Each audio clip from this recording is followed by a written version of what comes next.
ready to present at the getting ready to start the peak performance.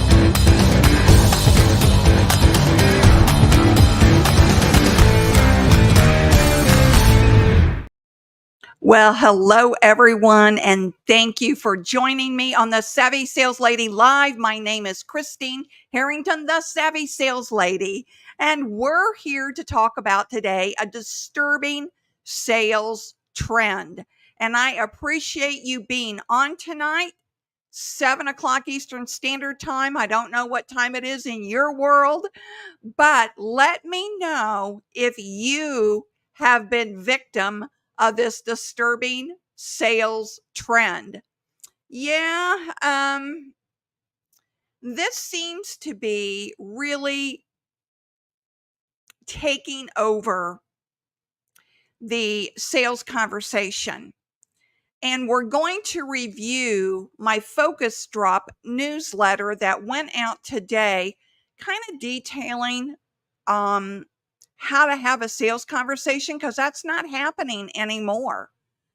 I don't know if you have been victim of this or not, but this little gadget right here, I can't tell you how many times during the day I get prospecting text messages and prospecting text from the app WhatsApp.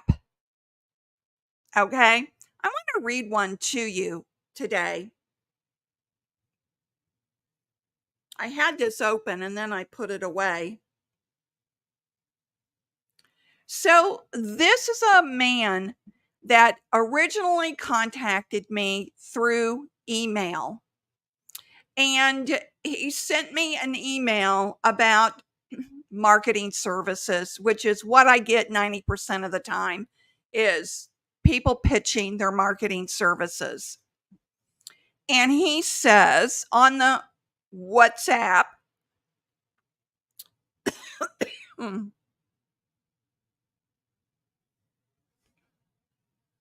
let me take a drink.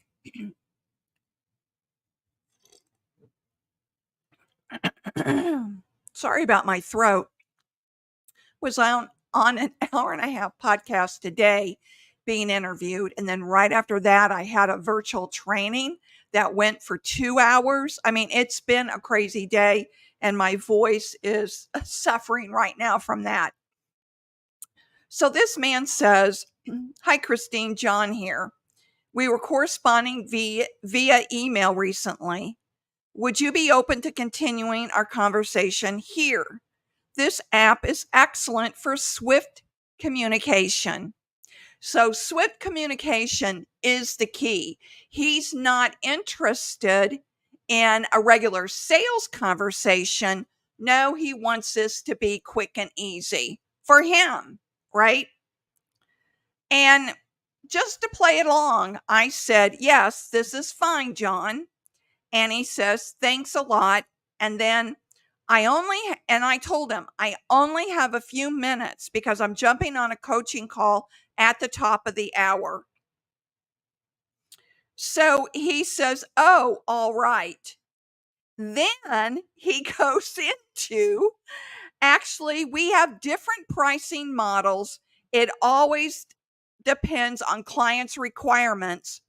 Basically, our pricing starts from monthly 300 to 450 for managing only a YouTube channel." And then he just goes in his pitch. I told him I only had a few minutes. So instead of him stepping back and saying, "I understand you're getting on a call, you know, why don't I circle back to you in an hour or two, or would tomorrow be a better time?"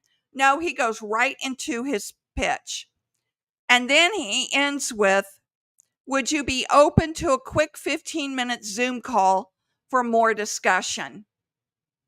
So apparently, and I didn't answer. The next day he said, so that was yesterday. So today he says, "Hi, Christine, would you mind telling me when you're available to talk?" That's what he said. and then I didn't answer.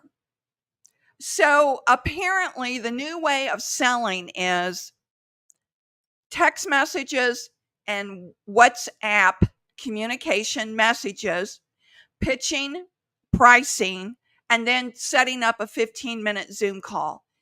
It would take me longer than 15 minutes to understand what kind of value this man can provide for my YouTube channel. Now, I get why they're saying 15 minutes because, the thinking is, well, 15 minutes is short, and maybe she can, set maybe she can put 15 minutes in her schedule. But what he should have been doing is setting up a real sales conversation, not this pretend conversation on a WhatsApp message board or through text messaging. All right. This is setting salespeople up for failure. It will not work. You're going to have to pitch this to thousands of people before maybe you get one. And this is worse than cold calling, everyone. I hope you're not selling this way. And if you do, you need to sell the right way. Okay. So let me share my screen, and I want to get with you the lost art of having a conversation. No one wants to have conversations anymore. They get frustrated if they can't turn that message into a sell within 5 minutes of an introduction. That's unrealistic, and it will not work in the selling community. It will not. Buyers aren't going to buy into that. I certainly didn't, and I bet I'm one of many who just never responded to him. Initially, I did. He had a very nice email. Then he resorted to this text message and messaging to try to get that quick sale. No, it will not work. So we need to get back to being patient, cultivating leads, having a conversation with the prospect. That's what we need to get back to. So I'm going to share my screen.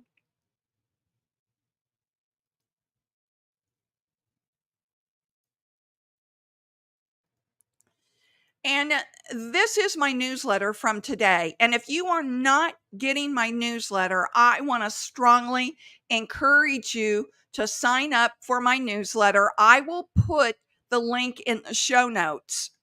Okay.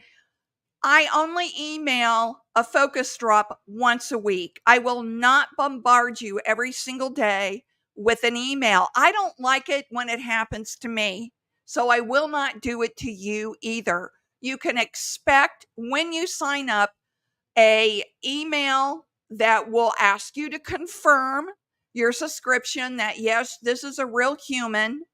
And then you'll get another email giving you all of the places where I post information that's free that you can learn from. So in the beginning, you should get 2 emails from me, and that's it. And then every Tuesday morning is when the focus drop hits your inbox. Besides that, you're not going to hear from me in the inbox. But over 5,000, I can't remember what I'm up to now, 5,230 some people got this focus drop in their inbox this morning. And it starts out by saying every single salesperson should learn to master a phone conversation. What's the problem? Salespeople have convinced themselves that cold calling or connecting to the prospect by phone is a time waster. So I hear this so many times in my coaching session. Well, when I call, all I get is voicemail. As I said in the article, I could pick up the phone right now and call 5 friends or family members, and chances are I'm going to get voicemail. But does that mean I'm going to go, hey, they're avoiding me? Oh, they don't want to hear from me. Oh, they saw it was me and wouldn't pick up the phone. No. Would that mean I would go, oh my gosh, calling my friends don't work. I'll never do that again? Absolutely not. But yet, that's exactly what we do when we prospect. So, I mean, I've heard this over and over again. Well, he didn't pick up the phone. I think he's avoiding me. How do you know that? That's an assumption that is conjured up in your own mind because you are living in a scarcity world that they're avoiding you, or they don't want to talk to you, or they're not interested. You don't know that they're not interested if they're of if they don't pick up the phone to talk to you. My friends don't pick up the phone and talk to me. I just assume they're busy. I leave a voice message, and if I don't hear back from them, I text them the next day and ask, hey, when's a good time for me to call? I've got a few things I'd like to discuss with you. That's exactly what I would do with a business call or with my friend. I wouldn't assume that they're trying to avoid me or they don't want to talk to me. I assume they're busy. So, in the article, I go through about 4 tips for a better phone conversation. And that is plan for the prospect to answer the phone. So many times in sales coaching, I'll hear, oh my gosh, I was surprised that the prospect answered. It just totally took me off guard. You want to, when you make those calls, you want to make sure that you are absolutely, you are assuming you're going to get that person. But if you don't, you want to be prepared with a voice message script, okay? So that you're leaving a very short, sweet voicemail that is friendly and aligning with the prospect. And, don't ask them to call you back. Just leave your name, why you're calling, briefly your phone number, and you leave your phone number twice slowly.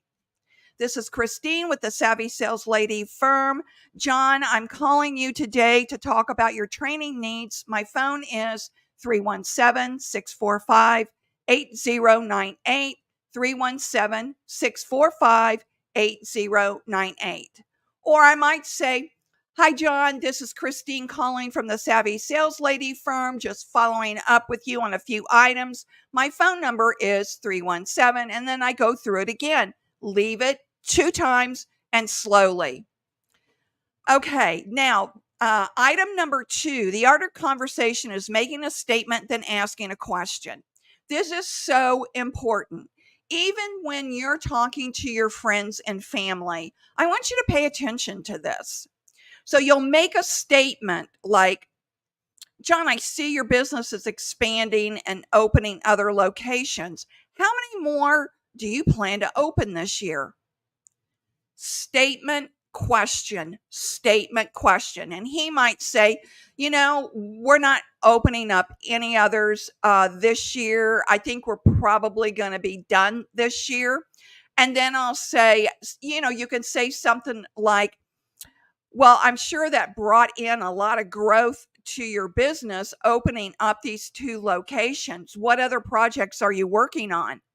All right. So you're acknowledging what they said by, rephrasing it in a way and then asking another question.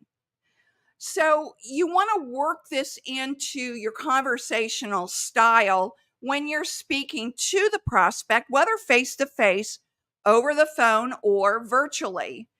So the other thing that, if you're not used to this, practice it on your family and friends. My son and I, when I go to dinner with him and his wife, or I'm over to their house or they're over here, and we're talking, I'll work in some of the things that I am personally practicing on to help elevate my conversation. And my son one time said to me, "Wow, you're really listening." Yeah, yeah. And that's a good sign when someone says that, you know. Or or one time he said to me, "Did you hear what I just said?" Because I didn't acknowledge either nodding my head or doing an and then I repeated back everything he just said to me. And he said, "Oh, wow, you were listening. You heard that." So that showed me that acknowledgement during the conversation is important too. Because if you just let the prospect talk and you're not giving any visual clues, like nodding your head if you're in front of them, or if you're on the phone, just, oh yeah, they don't know that you're listening. So that's important. I test these things all this time on my son. He's my guinea pig. So he doesn't know it, but it's a good practice to do these things with your family. All right. So remember, the flow in the conversation is statement, question, statement, question. Why is that important? Because during the sales conversation, you don't want to sound like an interrogation and just fire off question after question after question. You want to develop that conversation by listening to what the prospect has to say and then forming a statement around what he just said that leads you to another question. That's the art of conversation, ladies and gentlemen. Truly, it is. So, the next tip, number 3, is the art of listening. It's to focus on the information the speaker shares instead of being in your head and listening and thinking about what you're going to say next. Just like the example I gave you of testing with my son, if I don't acknowledge that I've heard something through either a body language by shaking my head, yes, or yes, I see what you mean, then they're not sure if you're listening. So many times, husbands out there, has your wife turn to you and say, "Are you listening to me?" And they're saying that because you have not given any body language or verbal cues that you are listening. Well, the prospect is in the same boat. They want to know that you are listening and you're not there trying to convince them to buy something. This is so important. That's why I talk about all the time to align yourself with the prospect. You align yourself to the prospect. You don't overcome objections. If you've got objections, that pretty much means that you haven't done a good enough job in your sales conversation to move beyond the objections, and that they trust you and want to keep talking. Okay. Then the fourth tip for a better conversation, and I've got two more series of tips to give you. It's become genuinely curious about the prospect. Learn as much as you can about their business. When you're having a conversation with someone that you just met, whether it's at a networking event or whether it's someone new that you met that you're working with, aren't you curious about them? Aren't you curious about their background? And you may have this conversation and talk. Your idea is you want to learn about your new colleague. You want to see if you guys align on the same things. And that's important to do. Be as genuinely curious with the prospect as well. Now, if you grew up in a household where you were told, like me, that curiosity killed the cat, or don't be too nosy, right? Don't be too nosy. Um, you have a tendency as an adult to be very passive about asking questions. So as an adult, I'm giving you permission. You're in sales. Ask questions. Okay, let me move on. All right, let's talk about the call structure. I've gone through this with other videos, but we'll go through it just as a refresher.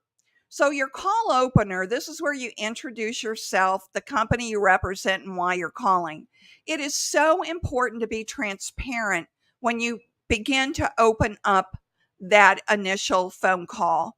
Now, in a virtual training that I did this week, we were talking about, do you do your call opener when you call into a business and you get a gatekeeper or you get the receptionist? And I would say no. That is not, you don't need to do your call opener. You definitely need to introduce yourself and what company that you work with. And usually with gatekeepers and with the receptionist, I'll say, when they'll answer the phone, I'll say, "Hi, my name is Christine. I'm with the Savvy Sales Lady coaching firm. Could you help me with a few things?" And they'll go, "Oh, sure. Uh, I have it that John Campbell is the sales manager for your sales team. Is that correct? Is he still here?" And and I just start asking them questions. Well, do you know how many's on the sales team? You'll be surprised how much information you can get. Then I'll go to an opening question. All right. So let's say that you're talking to the prospect, you've got your call opener, you've introduced yourself, the company you represent, and why you're calling. And then you ask a simple question to help the prospect focus on the call. Because you have to remember, you just interrupted their day, and asking a simple question will help redirect their attention. All right. That's why that's important to ask just a very simple question. Then you get into the flow. The flow, again, is the statement, question, repeat that we just talked about earlier. This is so important to help flow the conversation and to keep the conversation casual, but also to keep it relaxed. And then number 4 is ask to set the next step. Now, I don't mean this is not the time to push for a sale. All you're doing is setting up the next step in your sales process. That could be an appointment, that could be a meeting with all the decision makers, it could be a wide variety of things. But you always want to make sure before you end a phone call or a virtual meeting or face to face that you are always getting the next step. All right. Now, how do you know if your sales conversation is successful? Well, 3 things will occur. The prospect will say, "Well, that's a good question." You know, he'll say that, or she'll say that. "That's a good question. Let me think on it for a minute." I love it when I hear that. Then I'm like, bingo. Then number 2, the prospect begins to ask you questions. I love it when that happens. No, well, how long have you been with the Savvy Sales Lady firm? Well, actually, I'm the founder of the firm. Really? Yeah, I am. And what kind of sales coaching do you offer? And now you're off and running with another area of a sales conversation. And then the third step third sign that you've had a successful sales conversation is the prospect sets an appointment for the next step. When he's willing or she's willing to take the next step, then that's a successful sales conversation. Notice I didn't say when the buyer buys. No, we're only at the beginning steps of having a sales conversation in order to know how to move forward or whether we should move forward with the sale. All right? And I just want to circle back here for a second, that it's really sad when the sales conversation has now been taken over by technology and sales rep thinks that's the new way to sell. It is not. It is not the new way to sell, especially if you're selling high-end ticketed prices. And I don't mean online businesses. That's not what I mean. But all of these marketing emails I get and marketing text messages I get, they should be having real conversations, not these fake conversations, just throw a tidbit out there to see if somebody bites. That's worse than cold calling, folks. A lot worse than cold calling. They're hiding behind their devices. They're hiding behind technology and letting technology do the work instead of they're the ones that should be doing the work. And it's not easy having sales conversation after sales conversation after sales conversation, especially when you've had many during a day. It's not easy. It's a lot of work. And I understand why people want to hide behind email and text messages, but that's not where the real money happens. You don't close sales that way. You don't build trust and rapport that way. You can only develop trust and rapport through the human interactions, and using technology and apps and devices to have that. Sorry, doesn't work. Does not work. All right. I hope you join me Thursday evening because I have a dynamite guest coming on, Stacy Harris. She is a expert at networking. And we had a really fun conversation that I think you're going to enjoy, and I think you're going to get a lot of tips out of it. So it'll be Thursday night, same time, same place, 7 o'clock Eastern Standard Time on YouTube, LinkedIn, and X. Remember, everyone, sales is a journey, not a quick trip around the block. Be patient this week. Be patient this week when you're having sales conversations. Develop the lost art of conversation. Bye bye.